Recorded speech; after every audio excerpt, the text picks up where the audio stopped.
ओम श्री गणाधिपतये नमः। ओम सर्वदा देवीभ्यो नमः। ओम परमेश्वरेभ्यो नमः। ओम यज्ञपुरुषाय नमः। ओम मित्राय नमः। ऋषिभ्यो नमः। ओम गुरुभ्यो नमः। ओम सूर्यं सुंदरं लोकनाथमृतं वेदान्तसारं शिवं ज्ञानब्रह्ममयं सुरेशममलं लोकैकचित्तं स्वयं इन्द्रादित्यनराधिपं सुरगुरुं त्रैलोक्यनाथमणिं ब्रह्मा विष्णुशिवस्वरूपहृदयं वन्दे सदा भास्करम्। सूर्यदेव को कोटि कोटि प्रणाम। सूर्यदेव नारायण की प्रतिनिधि होने के कारण सूर्य नारायण कहलाते हैं और वो सकल शक्ति की आधार भी माने जाते हैं।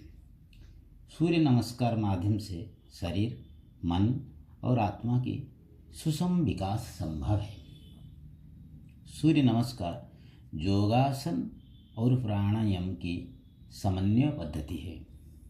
प्रातः या शाम के समय में सूर्य नमस्कार की अभ्यास अत्यंत लाभदायी है।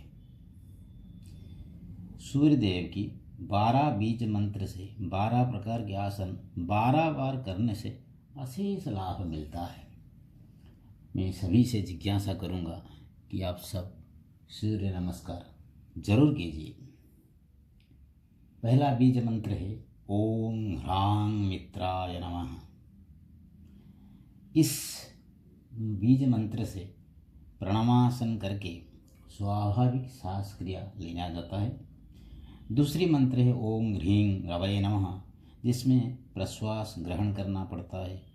उसको अर्ध या ऊर्ध्व हस्तासन कहलाते हैं। तृतीय आसन में ओम ह्रूम सूर्याय नमः, जिसमें निश्वास को छोड़ना पड़ता है। उस आसन को हस्तपादासन कहते हैं। और चौथे बीज मंत्र ओम ह्रीं भानवे नमः, जहाँ हम प्रश्वास लेते हैं और उस आसन को अश्वसंचालनासन कहते हैं। पंचम आसन है ओम ह्रौं खगाय नमः, जिसमें श्वास रोध करना पड़ता है। उसको दंडासन कहते हैं। और छठा आसन है ओम ह्रः पुष्णे नमः, जिसमें हम निश्वास को छोड़ते हैं और उसको अधोमुख शवासन कहते हैं। सातवां आसन ओम ह्रां हिरण्यगर्भाय नमः से शुरू होता है। उसमें प्रश्वास ग्रहण करना पड़ता है। उसको हम कहते हैं भुजंगासन। और आठवां आसन है ओम ह्रीं मरीचय नमः, जिसमें निश्वास छोड़ना पड़ता है और उस आसन को हम कहते हैं पर्वतासन। नववां आसन में 1 2 3 4 का रिपीटेशन हो जाता है। नववां आसन को हम कहते हैं ओम ह्रूं आदित्याय नमः, जिसमें प्रश्वास को ग्रहण करना पड़ता है। उस आसन को हम कहते हैं अश्वसंचालनासन। और 10वां आसन को हम कहते हैं ओम ह्रीं सवित्रे नमः, जिसमें निश्वास को छोड़ना पड़ता है। उसको कहते हैं हस्तपादासन। 11वां आसन ओम ह्रौं अर्काय नमः से शुरू होता है, जिसमें प्रश्वास को ग्रहण करना पड़ता है और उस आसन को ऊर्ध्व हस्तासन कहते हैं। और 12वां आसन ओम ह्रः भास्कराय नमः, जिसमें स्वाभाविक क्रिया में हम प्रणामासन करते हैं। तो सूर्य नमस्कार हम सबके लिए एक अति आवश्यक और अत्यंत ग्रहणीय आसन है। दोस्तों, आप सबको नमस्कार। गुरुदेव को प्रणाम, सूर्यदेव को प्रणाम। आज 15 नवंबर है, रविवार भी है, सूर्य की वार है। तो चलिए, ये जो आसन है इसमें आसन और प्राणायाम दोनों हो जाते हैं। तन, मन और मानसिक विकास एक साथ होता है। आज हम करते हैं सूर्य नमस्कार। पहले ऐसे खड़े हो जाते हैं, हाथ को ऐसे लाते हैं, यहाँ लगाते हैं, स्वाभाविक श्वास क्रिया करते हैं और इसको कहते हैं प्राणायामासन। दूसरा आसन, हाथ को ऐसे लेते हैं, पीछे की ओर झुकते हैं, इसको कहते हैं ऊर्ध्व हस्तासन, जिसमें प्रश्वास को हमको लेना पड़ता है। तीसरा आसन है हस्तपादासन, झुकना।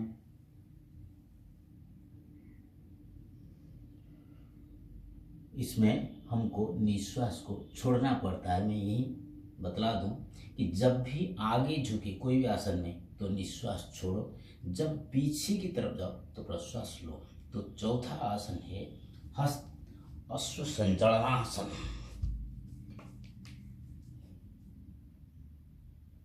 यहाँ श्वास को ग्रहण करना पड़ता है क्योंकि हम पीछे की ओर करते हैं। पंचम आसन है दंडासन। एक दंड की तरह हम हो जाते हैं सीधे। यहाँ श्वास को रोकना पड़ता है, ना ग्रहण करो ना छोड़ो। छठा आसन है अधोमुख शवासन। इसे सोचिए, यहाँ लगाइए ऐसे, अधोमुख शवासन। सांस को छोड़ते हैं। सातवां आसन है भुजंगासन। यहाँ सांस को लेना पड़ता है, प्रश्वास को ग्रहण करना पड़ता है। आठवां आसन है पर्वतासन, जहां सांस को छोड़ना पड़ता है ऐसे। नवम आसन है अश्व संचलनासन।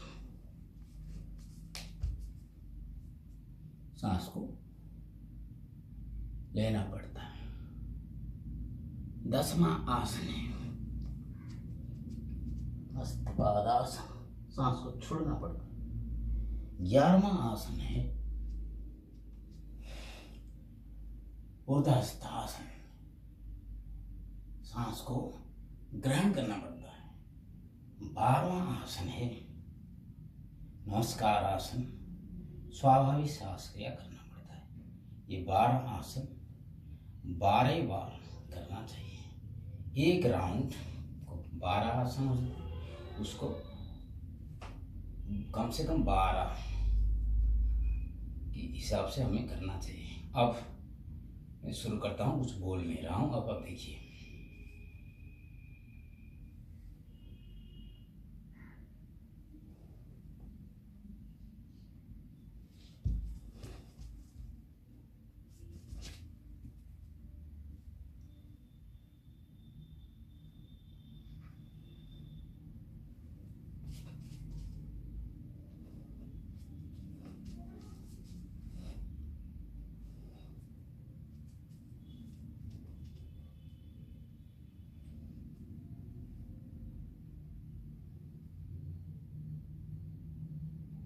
सूर्य नमस्कार शरीर, मन और बुद्धि के लिए अत्यंत जरूरी है। मैं सबसे आग्रह करूँगा, आप सूर्य नमस्कार जरूर कीजिए। पीछे की ओर जाने के समय प्रश्वास ग्रहण करिए, आगे की ओर जाने के समय निश्वास छोड़िए। सुबह कीजिए या तो फिर शाम को कीजिए। अभी 15 नवंबर, मैं तो सुबह सुबह करता हूँ 4 बजे, अभी 10 मिनट हो चुका है। आप सुबह कीजिए या शाम को कीजिए, शरीर सुस्त रहेगा। इसमें आसन और प्राणायाम दोनों का लाभ आपको मिलेगा। ईश्वर करे बीज मंत्र के साथ प्राणायाम, प्रश्वास लेना और छोड़ना, इसके ऊपर ध्यान रखते हुए आप आराम से कीजिए। मुक्त वायु जहाँ चले, या अगर कमरे में करते हैं तो दरवाज़ा वगैरह खुला रखना चाहिए। शरीर को शांत, मुक्त और शुद्ध रखने के लिए ये आसन से बड़ा कोई आसन नहीं। और सूर्य को नारायण कहा गया है क्योंकि वो नारायण के प्रतिनिधि के हिसाब से हमें सुस्त और तंदुरुस्त रखते हैं। अगर सूरज नहीं होगा तो फिर क्या होगा। आप सबको प्रणाम। आप आसन प्राणायाम करिए। बंध मुद्रा और क्रिया में भी आप भाग ले सकते हैं। कभी भी कहीं भी हो, आसन प्राणायाम को मत छोड़िए। हरि ओम नमो नारायण, मित्राय नमः, गुरुश्यो नमः, सर्वदेवा देवी